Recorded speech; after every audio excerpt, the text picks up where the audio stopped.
So I also want to share very briefly, because we do have some people who are not from the sector, a very brief word about IDEA, who we are and what we do. So we're the Irish Development Education Association. We're the national network for development education, or also called Global Citizenship Education in Ireland, and a leading voice for the sector. We represent over 100 members who practice, promote and advance development education in formal, non-formal and formal settings. So we aim to strengthen development education in Ireland and raise awareness, most importantly, about global justice issues. That's the work that's at the heart, really, of everything our members do.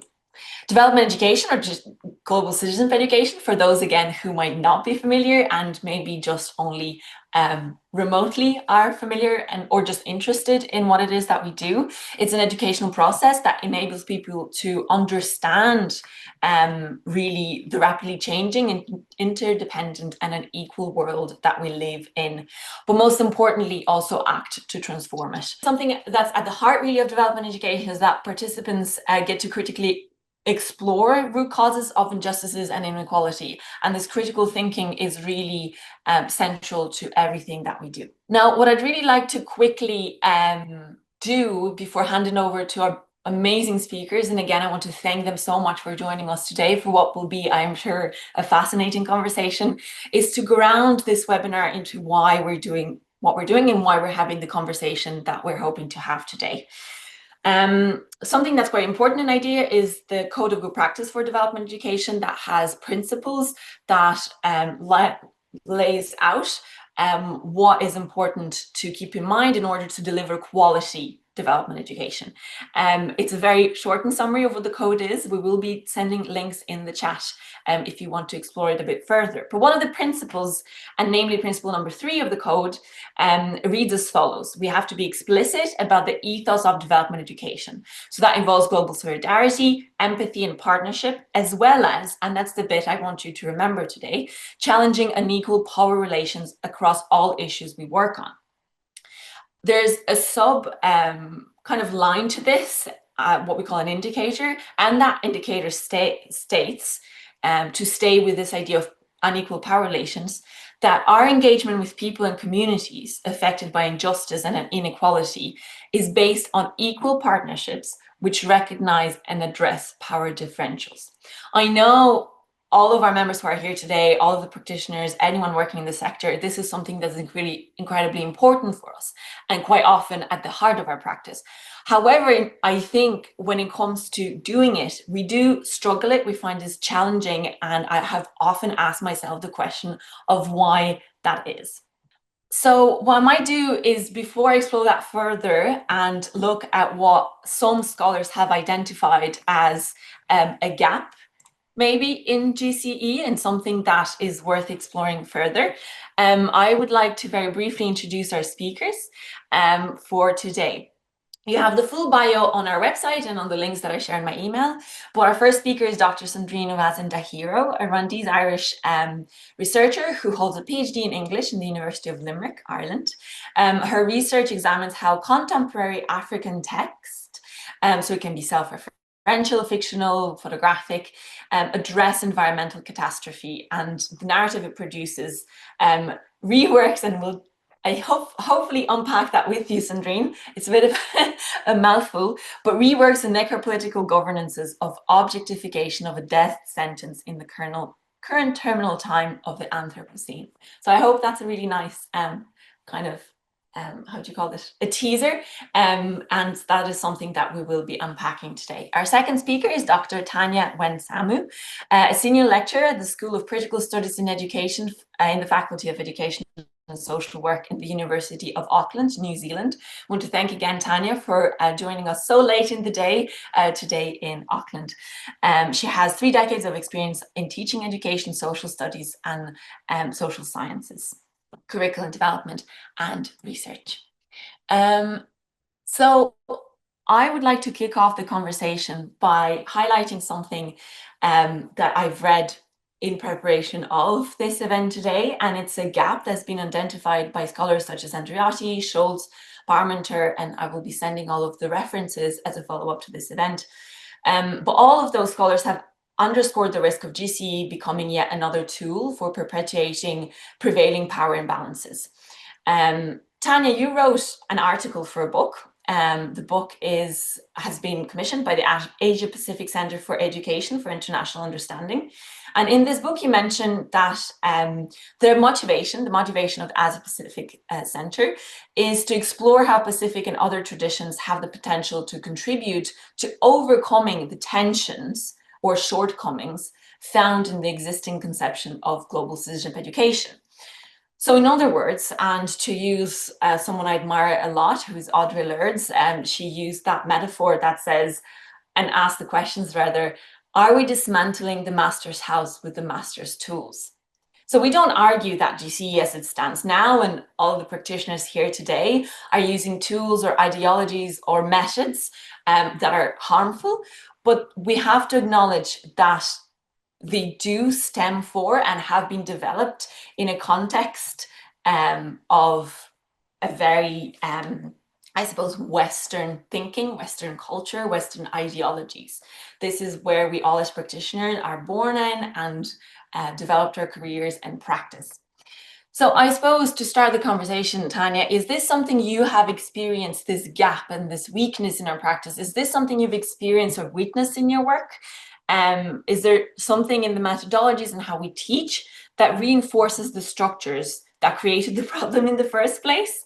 And do you have any examples maybe to share? Primarily, it's the underlying assumption that Western knowledge and frameworks is superior. Um, I'm a product of the late 20th century education, where in geography, for example, we would, things like developing countries compared to developed countries, the whole north-south sort of way of organizing the world.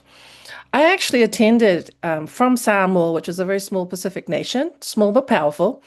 And as a 17-year-old, I went all the way to the UK to an international college. Um, and it was a bit of a culture shock in many different ways, not just culturally, but in terms of pedagogy and so forth. But one of the things that was just never ever challenged was that Western ways of knowing were superior to, and there was no place for what we call now indigenous knowledge or our cultural terms and frameworks. And it was about, to be successful in such a system, you had to really assimilate the way you thought. And words like modernization. Yeah, it was many years later when I went to university and more critical courses where words like modernization, terms like north south, are basically another way of saying superior and inferior. Oh wow, I never thought about it that way because we were socialized, educated to accept that those sorts of terms were not necessarily explicitly Western is best, but modern, it's another term for being civilized. And of course, early education, formal education by the missionaries and then, colonial administrations was about civilizing us and telling us what was not right, which was, our sort of traditional ways of doing, being, and so forth. So, yes, I still encounter that. I see that. And also, a key thing has been sort of unlocking it and deprogramming myself since I was a product of an education system, even in Samoa and in the region, that accepted, didn't take a very strong critical lens to what we consumed and accepted was, good knowledge, superior knowledge, and so forth. So with that sort of a lens, look around in terms of, and bring that gaze and that analytical gaze, critical gaze to development education and global citizenship education. So that's my response initially in terms of a bigger picture response. Is that all right? No, that's really brilliant. And thank you for Yeah. sharing such a personal journey as well in some Mm. ways. And also, I just think it's quite interesting because I never really thought of the concept of modernizing in such a hierarchical way, because Yeah. that's true. From the moment on you talk about something that needs to be modernized, it means that it's not good enough for whatever reason. And who defines really what is good or bad and needs to change?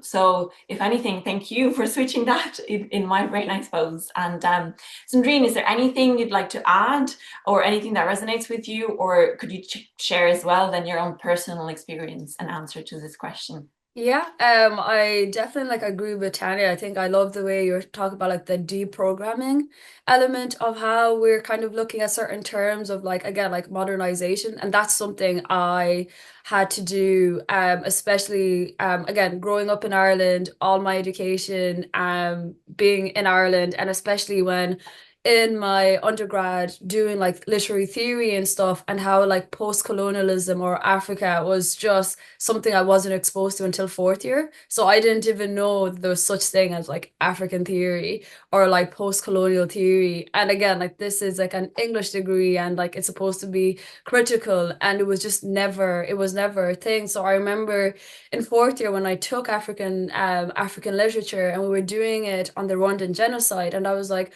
oh my God, that's where my parents are from. Like I'm a refugee from there. And it was the first time in Ireland I'm learning about like Rwanda, but not from like this kind of victim or pity lens. It's literally through literature. And I really saw the importance of that, of again exposing students to like different knowledge. And again, when we were talking, obviously like I knew about the genocide because of my family's history, but it was the first time reading even like African writers, and even like again like learning more about the genocide through text. And of course like the works that we were reading were fiction, but again that gave me like a different perspective of the genocide than like I had heard from my parents. And what was really like interesting about it was how like again the Irish students that took the class, like it was, I don't know, it was the first time that I really felt like I belonged, because it was where I could use like my lived experience and like that otherization to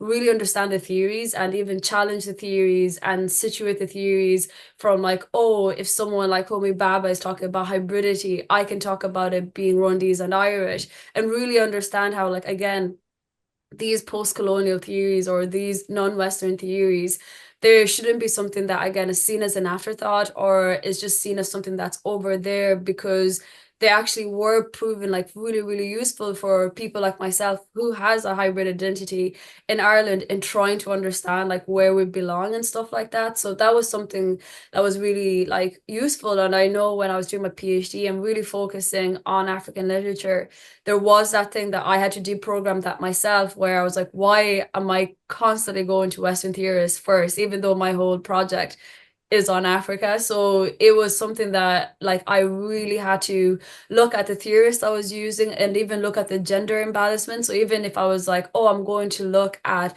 specific African theorists, again, it's like, but why am I not using women, African women in there? So, but that was something that again, it wasn't like my supervisor wasn't like encouraging it. It was something I had to constantly do myself, because I think I was very hyper aware of being Rwandese and Irish, talking about Africa, but from the West. So I didn't want to come in like kind of perpetuating the stereotype of like, oh my God, look at what is happening to Africa. And I'm so distant from it. So it was something that like, again, like it was that task that I had to take on, and I had to decolonize my mind as well. Because I think there's that misconception that because like you are racialized other, that that automatically you know how to decolonize.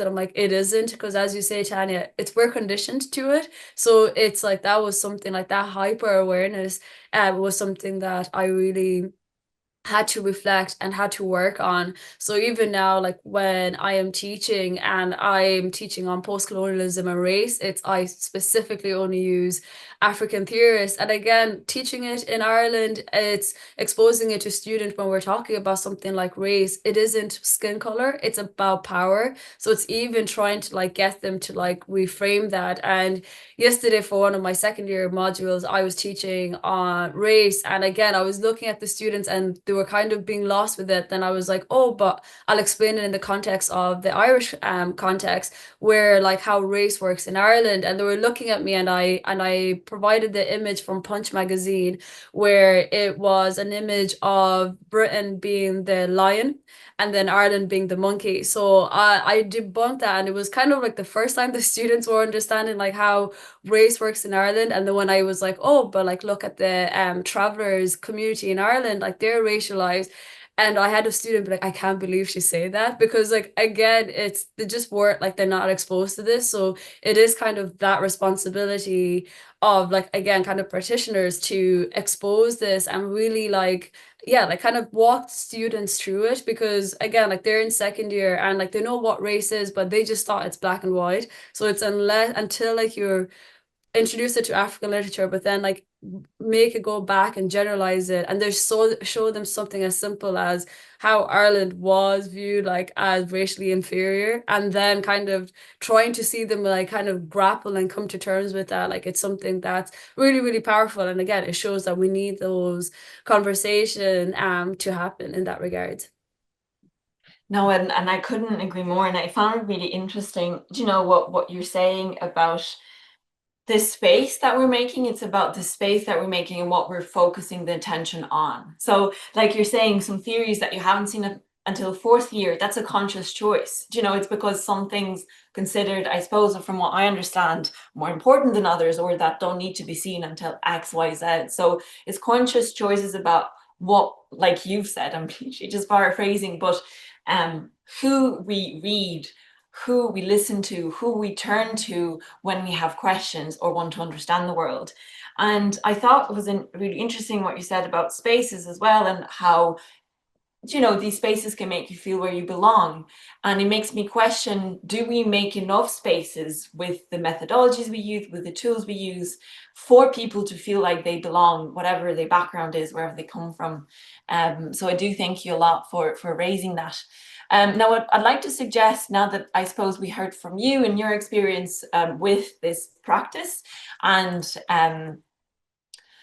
yes, I suppose the gap that you've identified, I'd like to invite all of our speakers to grab their phones if they have them with them. And I don't know if you're familiar with Mentimeter, but I'd like to put a poll to you. So I am going to share a code if I can find it. So while I do that, if you want to grab your phone, like I mentioned, and open Menti, I will share now a code with you. And you can input the code in order to access the very first question I want to ask you. And I basically want to ask you to put yourself on the scale in terms of your practice. So the question, it's loading, is in terms of being explicit about the ethos of development education, global solidarity, empathy, partnership, and challenging unequal relations. Do you feel there's that gap? How are you doing in terms of your practice? One of the options is, yes, I feel successful, that we successfully use a variety of methods to ensure this in our practice. And so maybe that means you, all attendees, thank you so much for the question. Yes, all attendees, please do log into Menti and use that code. So yes, we all successfully use a variety of methods to ensure this in our practice. Or maybe this isn't something you reflect on. It doesn't mean you don't care about it, but that's just not something that in your day-to-day work you look at. The last option is we're committed to this principle, but unsure how to act on it. So you'll see you have an option to put yourself on the scale. I'll share my screen now and you'll be able to see that. And I suppose the reason I'm not asking that of the speakers is because this is your lived reality. This is, you know, in your practice, this is something that is at the core of it. So yes, please put yourself on the scale if you strongly agree, disagree.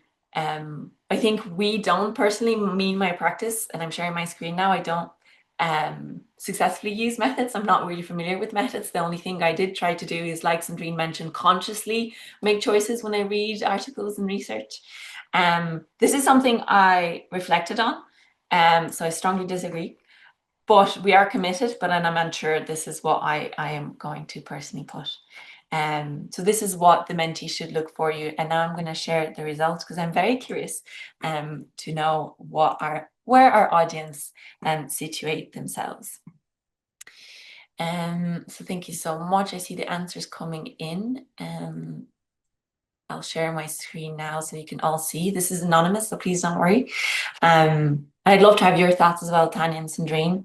So we have quite some people actually that do successfully use a variety of methods to ensure this, although not entirely confident, but I think that demonstrate an effort to do so. Very few people don't reflect on it, which is also encouraging. I think the worst thing with a gap is when it's not acknowledged.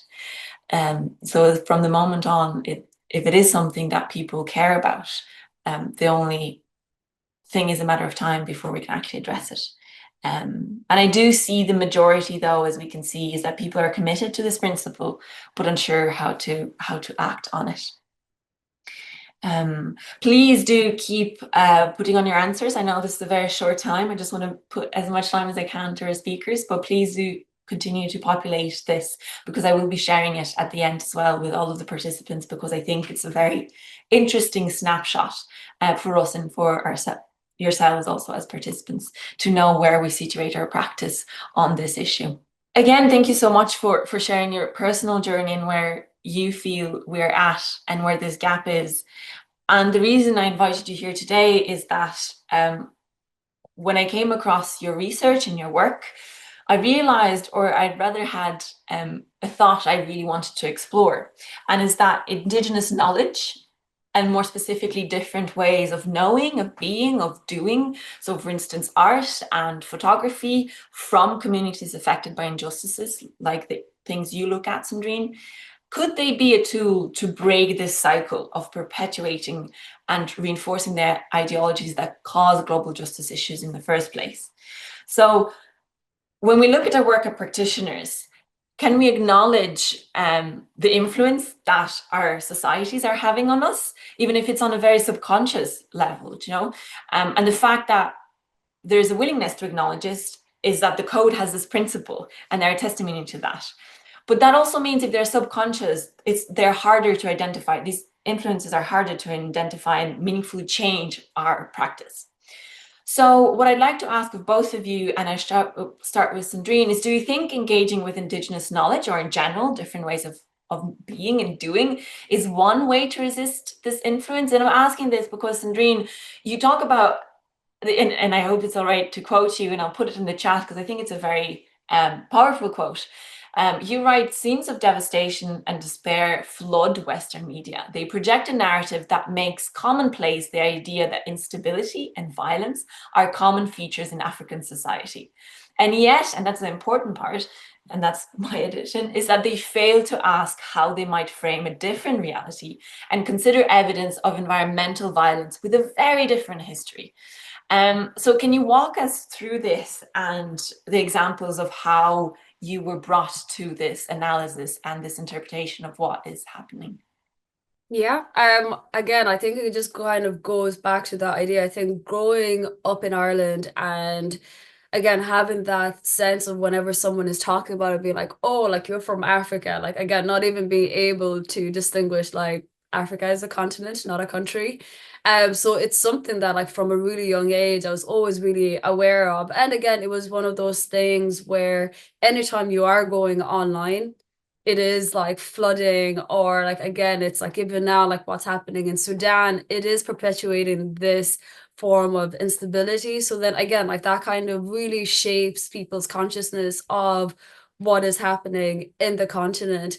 And I think then I became really curious to be like, okay, all this death is happening, instability is happening. I'm not denying that it's not there, but what other modes of living are existing there? So like that was something that was like really, really important. So like again, like even if you are in a geography class or you are teaching about like different parts like Nigeria, let's say, it isn't just like again only teach about it in the sense of instability and then but like look at the oil crisis there, but then also look at the communities that are resisting that oil crisis. So I think it is that like it's that really gets lost in the media, that really gets lost in how, like, I don't know, even when you're on TikTok or anything like that, it's just the badness and it's just the violence that's really there. So then I really became interested in looking for different modes that are of living that exist in different parts of the continent. And that was just something that, again, I don't know if it was something because my grandparents are still in Rwanda, and like they talk about, like, again, having a farm. And so I'm like, oh, people are living there, like they're not dying like the way we're just seeing it online. So by looking at it, I became like really, really interested in, again, like different books and different films and photography written by Africans, again, about like this just a mode of living. And once I saw that, I was like, oh, like there's just so much life there, and there's so much resistance, especially like because I'm looking at it from an environmental perspective, that it's just something we never learn about. And you know, like even now, like in Maynooth, like I remember I went to a talk on climate change, and the whole panel, like there was no one talking about Africa. So I was like, how is this a panel again? And we're talking about climate change, and we're talking about like, oh, like we need to find, we don't know how to decolonize the knowledge, and we don't know how to look for examples. And I'm like, because you're missing an indigenous perspective. Like there's no one here that's talking about, like, oh, for example, like in Kenya, like in the 1960s, there was a woman called Wangari Maathai, and she started the Green Belt movement, and like that's an indigenous resistant movement. And I went to Kenya. I was in Nairobi this summer, and I went to the forest that rural women started, and they planted 20 million trees. So I was like, oh, like that is a perfect example. And again, like you don't have to teach her work like through her memoir, but like her speeches are online. Like you're able to access like all her work free. And like with her work, like she had like a really good motto of like foresters without diploma. So again, it was to move away from like this idea of how maybe you need an education to understand ecological violence, where it was like trust the local rural women who understand how, like, oh, when they were kids, it used to take them 20 minutes to walk to this stream to get water, but now it's taking them an hour. Like that lived experience, like that's how, like, again, like ecological degradation is happening there. It is, you don't need to look at it from like, I don't know, scientific facts and all of this, because sometimes that's really, really overwhelming. But when you're reading like her work, and she talks about, like, again, these women that are like, oh, I'm walking longer to get water, where I was walking, all the trees are gone. Like that's ecological degradation, but it's just from their lived experience. So I just became really fascinated with that. And then I found that the same like through photography, where I was looking at African photographers that were going at large dumping sites. Like in Ghana is one of them that I looked at.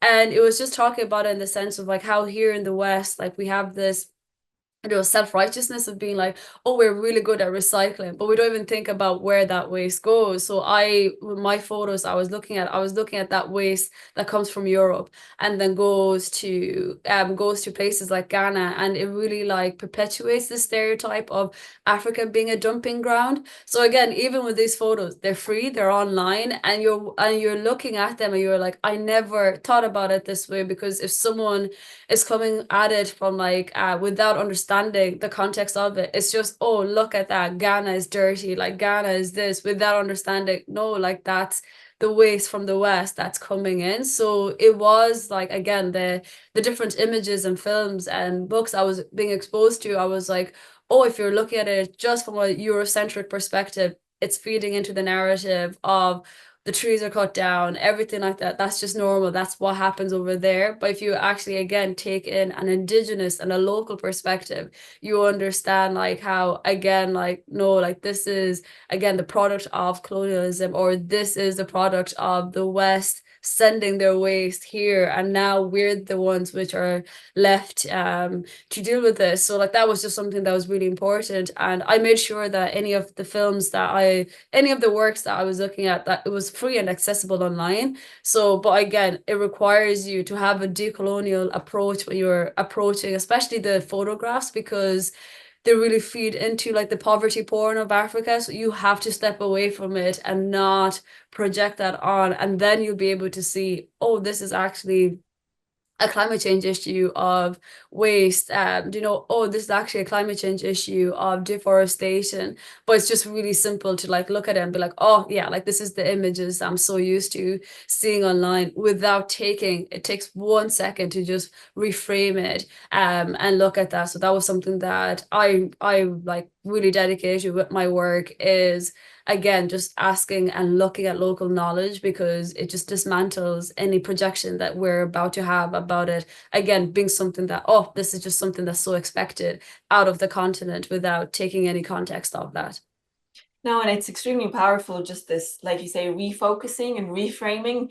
And the more you do it, the more naturally it comes to you, I suppose. And I loved what you said as well about Wangari Maathai. I think in one of your articles you mentioned that, Kenyans are not just there waiting to be saved. They're doing amazing work. And I think that's what really came through in what you just said, and something that I'm going to definitely take away. It's this need to remind people that they're amazing people doing activism, and that's what we have to focus on, not on this idea that we as the Western activists are going to have to go and save the poor world. And I think that's a shift that's quite difficult to do, because it's quite subconscious, because it comes as well with good intentions.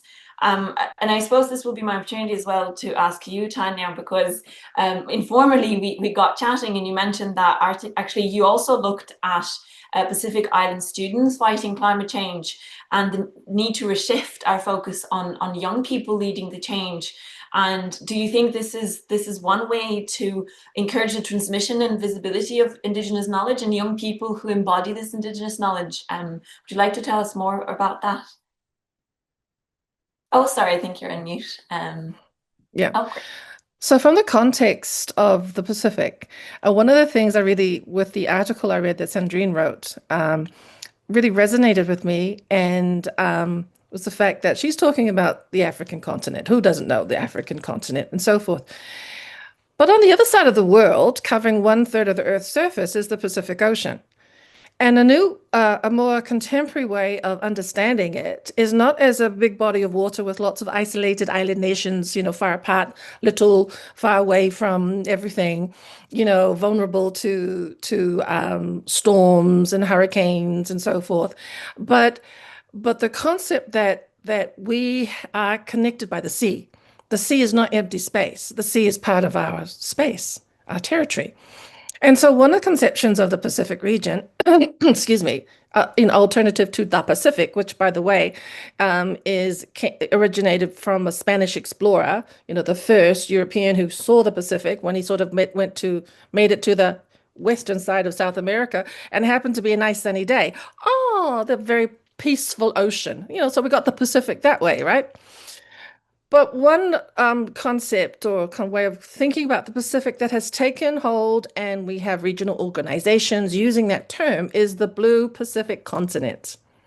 So what I liked was a sort of like, we have your story, climate action and climate crises, Sandrine, that article you wrote at the continent and those issues. And I could relate to many of them in this terms of another space, the Blue Pacific Continent. And one way that people are, the West has, constructed Pacific peoples collectively, and it was a very diverse sort of area with a multitude of languages, is this whole romanticized notion of the exotic dancing on the beach, kind of, simplistic, childlike, noble savage, basically. And that has, the tourist industry has regurgitated all kinds of various forms. Now, what alternative modes of ways of being do we have in the region? Plenty, but not really known or understood or appreciated by the West. Now, we're even further away. I really like that term you used of poverty porn. We have a bit of that. We have a little bits of all kinds of things. But what we don't have, generally speaking, is an appreciation for our complexities, diversities, and what we have to contribute. So where does Indigenous knowledge, traditional knowledge, come in here? As an educator, a teacher educator, I think it's really part of my sort of practice, I suppose, is to appreciate that I don't want to get into people's faces about, race and racism, There's a time and a place. I would rather shift people, the way people think. And one of the crucial ways in terms of my students is to get them to think about, to be self-reflective. Or in the words of a former Prime Minister of New Zealand, Norman Kirk, he said, to paraphrase, it was really critical, important, a sign of the advancement of a nation is how self-aware its citizens are. That's not about out there serving everybody else and understanding issues, but how self-aware, and it's sort of my effort, my practice at university undergrad level with teacher training is to how do I get my students and also with my postgrad doctoral students who are teachers coming in to do, how to give them the opportunity to think about those sorts of things in relation to themselves first and foremost, And of course, I don't want to antagonize, otherwise I'm never going to get anyone to sort of being willing to kind of think slightly differently. When it comes to the value and contribution of indigenous specific knowledges or whatever, I distill it down to fundamental values. There's a whole, if you, showed Anya this, over my left shoulder, that little artwork there. Okay, there's a whole story behind that piece of artwork and a Samoan artist who did that. He was playing off Paul Gauguin has a sort of, but in this instance, these women are not, they're not, what's the word when you sort of, when women are, fodder for the eyes? He's protected their privacy by putting sunglasses on them and face masks. And the title of this, this sort of revised Paul Gauguinish sort of approach is that he's identified them as traditional healers. They are women with a purpose and a value in society. They're just not sort of sitting on the beach looking exotic. That's sort of one possible narrative. And some of the criticisms of that particular French artist about when he did all the specific Tahitian women and so forth. So Pacific, there are traditional ways of using plants and planting and so forth. But I distill it down even more to values. And I love the phrase, and you used it in your article too, Sandrine, in terms of, the African continent. Indigenous ways of knowing, being, and doing. I use all those three. I deliberately don't use epistemology, ontology, and because I'll just have students who switch off like, oh yeah. I don't get too overly philosophical. I just done ways of knowing, doing, and being. And it distills down even more, what I start off with first is values. It has understood. We might talk about them in the English language, but in those different Pacific languages, they don't have the same meaning. Now, one of the unique things about being in Aotearoa, New Zealand, being a bicultural nation or striving to be one, is that over the past 20 years, certain Māori terms, indigenous Māori, have become part of day-to-day speak. We don't say pedagogy. We talk about ako. Now, ako is more than teaching and learning. Ako includes values such as love. Oh, yes, we'll say love. Hey, we love the kids. And that doesn't sound creepy, but using the actual term from that language captures a whole range of other meanings that love in English doesn't quite do. It's not good enough. It doesn't quite capture it all. And so, excuse me, so distilling it down into certain sort of values and understand what they mean in those different cultures is one way of stepping into indigenous knowledge, because values shape how you see the world. They shape then how you make decisions, what decisions you make, and then, of course, decisions shape action. So understanding and appreciating these values and appreciating what they mean in those contexts and for those peoples can provide us with insights that perhaps, we have more nuanced engagement and insights that can help us be a little bit more self-aware when we compare those approaches to how we might at that point in time, do teaching, do pedagogy, or think about relationships, or think about family. And yes, many Pacific cultures are collective. The individual defines themselves as a part of the collective. There is no me, that's us. Me is related to my family, the bigger family, not father, mother, and a couple of siblings, but something bigger. And that's normal, and that's okay. And that's actually a strength. So, that's sort of unpacking family as a value, in a very sort of tight sort of way. And so when it comes to indigenous perspectives, I think they have a lot to offer. If we go past that, that's just too simple sounding. Well, no, in the context of which they were created and developed and the practices and behaviors that they lead to, it's not simple. It's not, childlike. It's not romanticized, and it has a lot to offer in contrast to a more Western-centric way of understanding, way of doing, and so forth. So the example that I have, and it will be published in a couple of publications that the Asia Pacific Center of Education for International Understanding before the end of the year, and I think they'll make useful resources for those of you who are interested, is I have looked at the actions of a group of students, Pacific young people.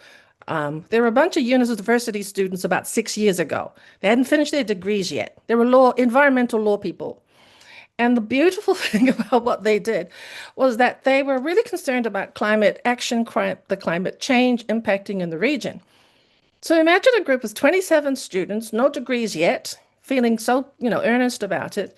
They decide, okay, this is what we need to do. We need to persuade our Pacific leaders to take a certain course of legal action, get them to agree, take it to United Nations, get them to agree, and then take it to the International Court of Justice in The Hague as an advisory opinion. Well, 6 years later, they achieved that in July this year, 23rd.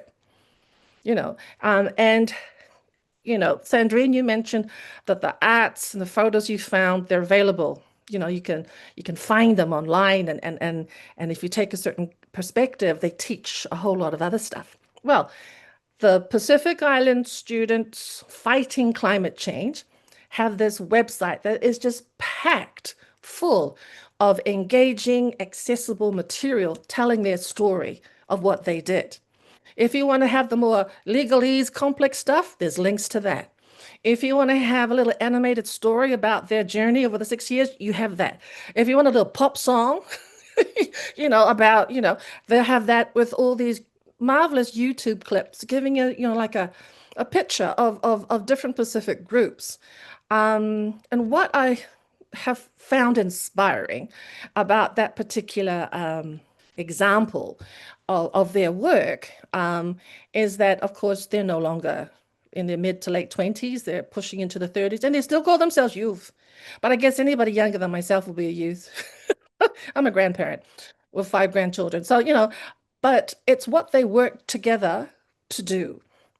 They're still uniquely from the Solomon Islands and Samoa, Tonga. There's 2 levels to their ways of being.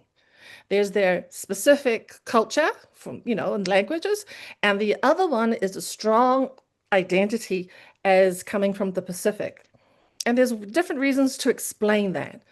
And when they took this channel all the way to the International Court of Justice, it wasn't just to fight for the people of the Pacific, but it was like it's also our moral duty to support and help with this important issue, for the world. Yeah, so I'll pause there, but that's sort of connecting indigenous values, perspectives, and I think that in arguing my little bits of writing, that the reason they were so successful in terms of where they went, what drove and motivated them, were these values and how deeply they were embedded within them. Yeah. No, thank you so much for sharing that. And I saw people asking for the link, and we will share the article you mentioned, which we haven't shared yet, and hopefully the link as well, that where all the resources are. Absolutely. And I do thank you for sharing that example, and especially because what you say about the words we use, how we use them, and the meaning, and how the words shape our understanding of the world and our positioning in the world, is something I'd love to unpack, especially because I love this quote from Padraig Pearse, the Irish teacher, writer, and political activist. A country without language is a country without a soul. And I do have to mention, I'm sorry, as I will take maybe 30 seconds of the time from you, but I have to mention the amazing activist, or rather advocate for the Irish language, and writer and broadcaster that we lost recently, Monca McGann.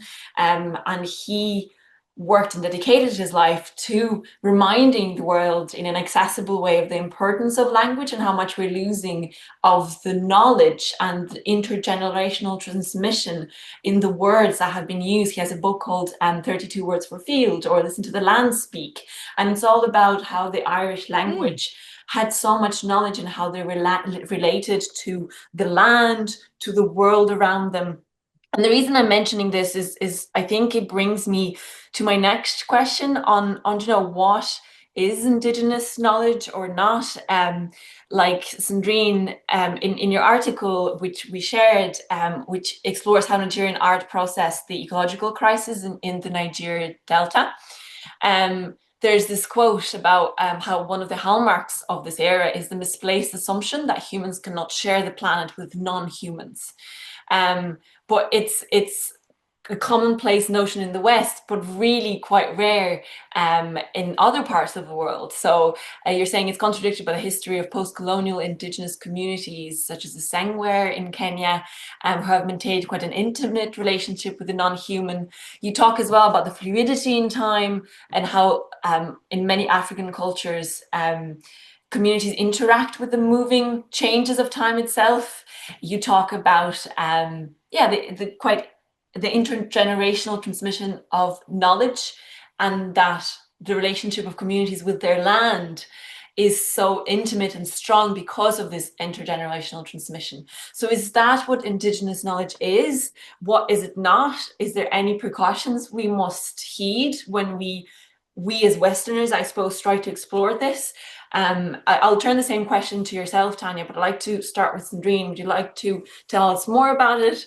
Did I get anything wrong? Is there something you'd like to maybe shift our focus a bit more on? Yeah, no, you got that right. I think for me, when I was looking at indigenous knowledge, specifically from like a climate change perspective, was again, it was something that I was really unfamiliar with, is this intimate relationship with the land. And it's just this idea of how every single, like, I don't know, every single act that you do to the land, like there's a consequence to it, where I don't feel like that in the West, like there's that same understanding. So I mean it in the sense of any book that I've read, like with African literature, it again really talks about how, like, you only take as much from the land as you need, but you have to like regenerate it back. So like this like idea of, like, again, it's this cycle, like where where the humans depend on the land, but the land does not depend on the human. So that dissenters the human. And I think that's the key aspect of what I was looking at in the African continent, where it's like we needed to survive, but the land will survive without us. So I think once you take that away, that's when like I started to really understand that intimate relationship of having to take care of it and having to understand that it's not all about you. Like, again, like that, how, again, the trees, the plants, the soil, the water, like all of that, like it's been there, and it is not our job as humans to destroy that. So I think like when I was looking at that specifically with colonialism changed that intimate relationship, because again, with colonialism, it was looking at the fact that anyone that had this intimate relationship with the land, they were being seen as backwards, and they were seen as unable to modernize and look at progress. Because like, again, something like tree, where other communities, so like in Kenya and different parts of like in Congo or anything like that, where again, like the forest was like a burial ground. The forest was a communal place where meetings would happen, where again elders will come and talk about the different villages.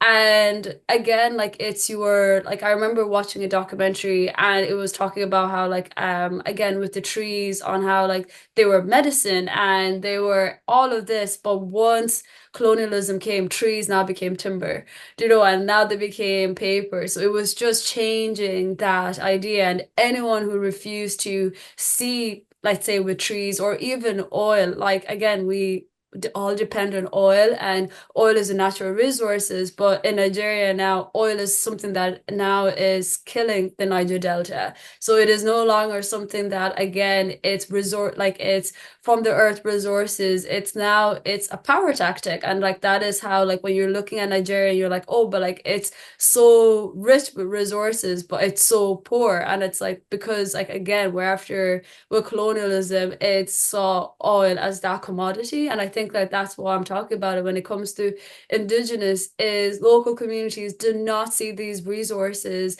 these rich resources, as again a form of like kind of abuse and like kind of violent extractions of it. It's colonial power saw that. So, and anyone that was again talking about it, how again like if you're taking from the land, you need to give something back to it, was seen as backward, was seen as again incapable of change. And it was like a lot of it, especially like again like with Kenya, it's like again looking at rural communities as like again like that idea of backwardness, while again not taking into account how the different generations they've lived with the environment, and again they've taken from it but have replanted or have again I've really like gone back to that. But so like by looking at it and again dismissing the different generational element of talking about how we need the earth and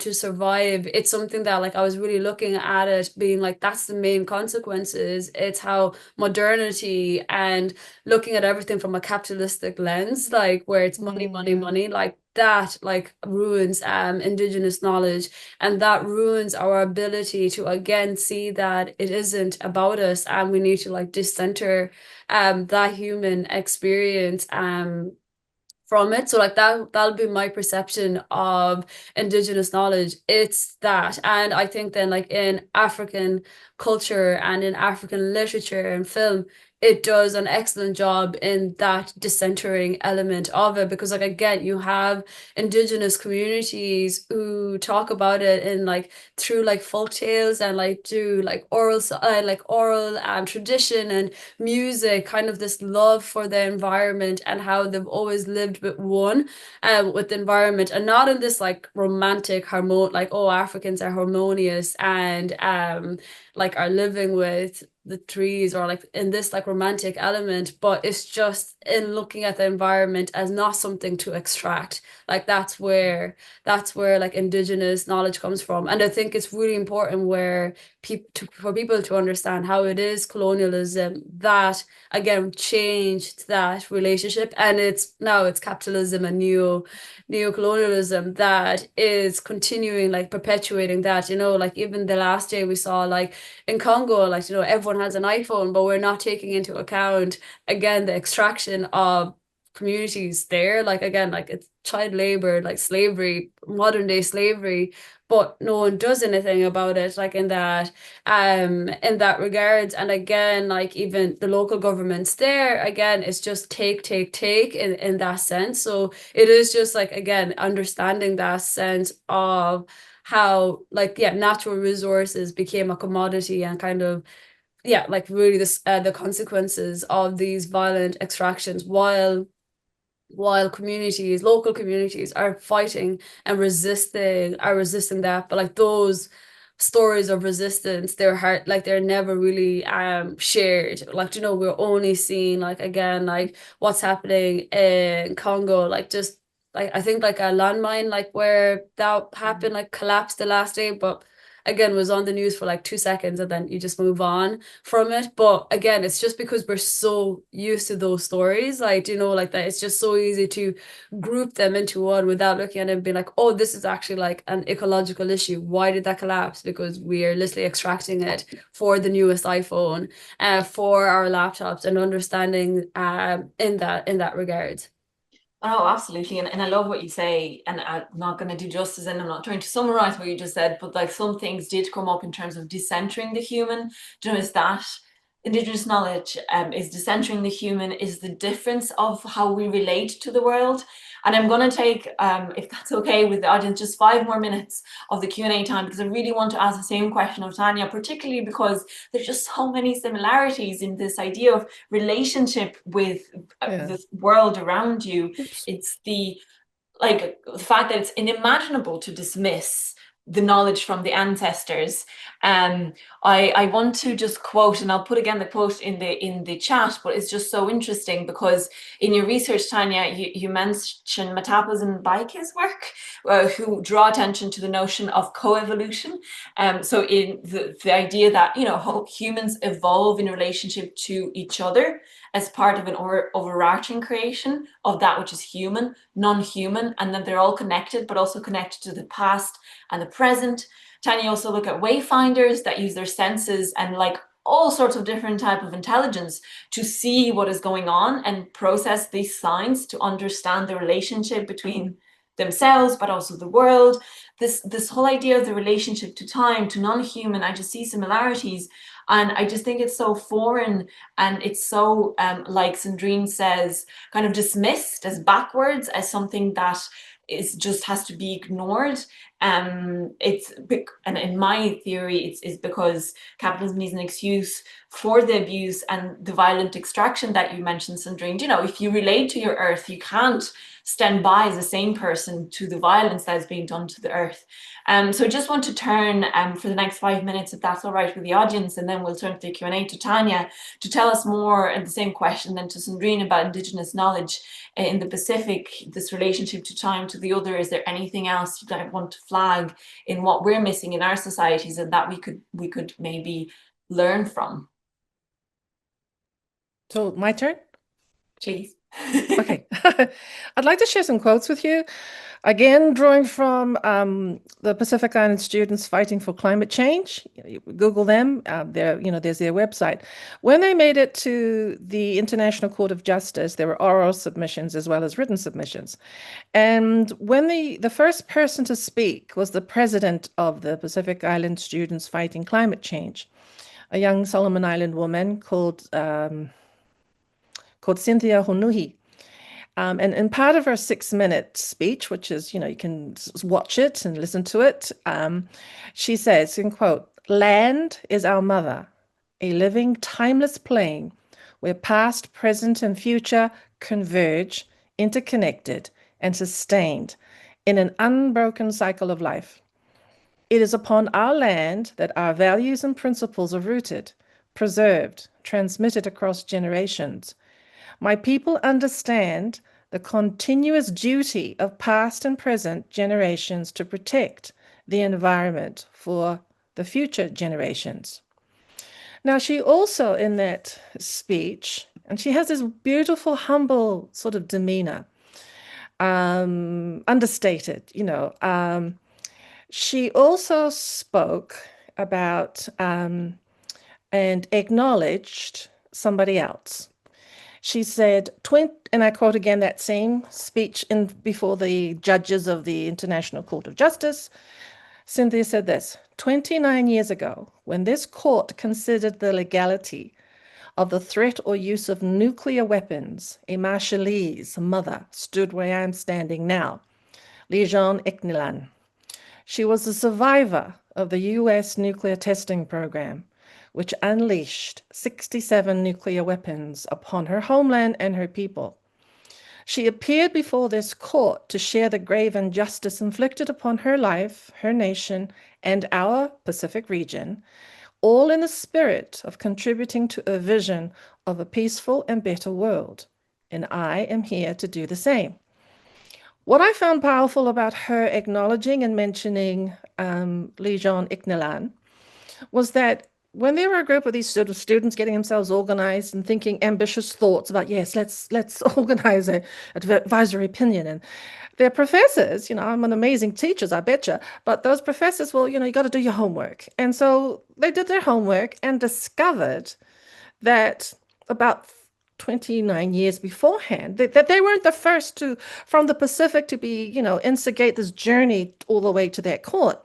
That in 1995, they also, basically they just had to do what they did without, the benefits of social media and, those sorts of things. And it's about nuclear testing. And they would have been infants or little children, toddlers at the time. But they asked this question of their professors, and they asked them when they sort of, as part of their work, they said they were upset that they didn't know. Why didn't we know these things? Why didn't we learn about them at school or even at university? And it kind of connects with what something Sandrine wrote in her article about, you got to know the history in the lead up to, the thing that you're sort of concerned about now, because there's a backstory. And they're upset and concerned that they didn't know that backstory. And they took, and I think this is a very Pacific thing to do, they took that legacy to ensure it was not forgotten anymore with them. And in acknowledging that woman who had stood in a similar place almost 30 years before to, tell the judges about this, that, and the other, they acknowledged her by name and they called her mother. This is a woman who made her personal story a part of her activism. And that personal story included 8 miscarriages, not being able to have children herself. Yeah. And they acknowledged her as mother on that international stage. I'll put some of these links into the chat room, but there's a beautiful story that Iklon wrote herself. But I'd like to quote something that she wrote. And she said, she traveled the world. She was 49 years old. So, technically not a young person, but so yay for activism and older people. And she provided oral testimony. Let's see. She said this. Well, she wrote this about her experiences, about that, her people. And then they had to leave their island. When they were testing, they were downwind from the fallout, and they thought it was snowing. And she was 8 years old. And they went out thinking, oh, what's going on here? And the US officials didn't come to their atoll to take them away until 3 days after that fallout took place. Anyway, she writes, it was not easy to leave Rongelap. We had to give up everything. Many people do not think our tiny island of Rongelap is very important, but it is our home. We are meant to be there. Our land is everything. Our medicine, our food, our houses, and our everyday supplies. Our land is our memory of those we have lost. Their spirit is in the land. Our land is everything, and it has been ruined. Since the nuclear tests, the story of the Marshallese people has been sad and painful. Allow our experience now to save others from such sadness and pain later. Yeah, that's the indigenous knowledge. That's an expression of what that connection to the non-human really means, and locating ourselves in relation to that as being very much minor. Yeah, the land and the environment can carry on, but we need it far more. It can live without us. So those sort of quotes add to, I think, hope answer your question, Anya, but also adds to what Sandrine was talking about too. No, it definitely does. And thank you so much for sharing this heartbreaking story. And like you say, I think it's just so beautiful, and both of you just offered us, in my opinion, and I hope the participant shared this opinion, and we will know now as they'll be opening for the Q&A, but they really did share pathways of how to think differently. You're talking about the words we use, you're talking about who we're looking for knowledge, who we're choosing and how we read, whose relationship to the land, to the earth we respect or don't. There's a lot to unpack. And so I really do appreciate you sharing all these, like I said, pathways to thinking differently and taking a step back from the knowledge we're familiar with and stepping out of our comfort zone to explore things that we don't know, and maybe humble ourselves a little bit and look at these things that are so unfamiliar to us. To thank you so much again, Tanya and Sandrine, for making the time to spend this morning with us, but evening for Tanya. I also want to shout out to Tanya, who's joining us from New Zealand, so it's extremely late down there, so we'll let you go to sleep, and really to reiterate a huge thank you for joining us and having this important conversation, which I think is just the beginning of something really important that I think we as practitioner have to continue talking about and unpacking. Thank you so much, and have a lovely evening and rest of the day.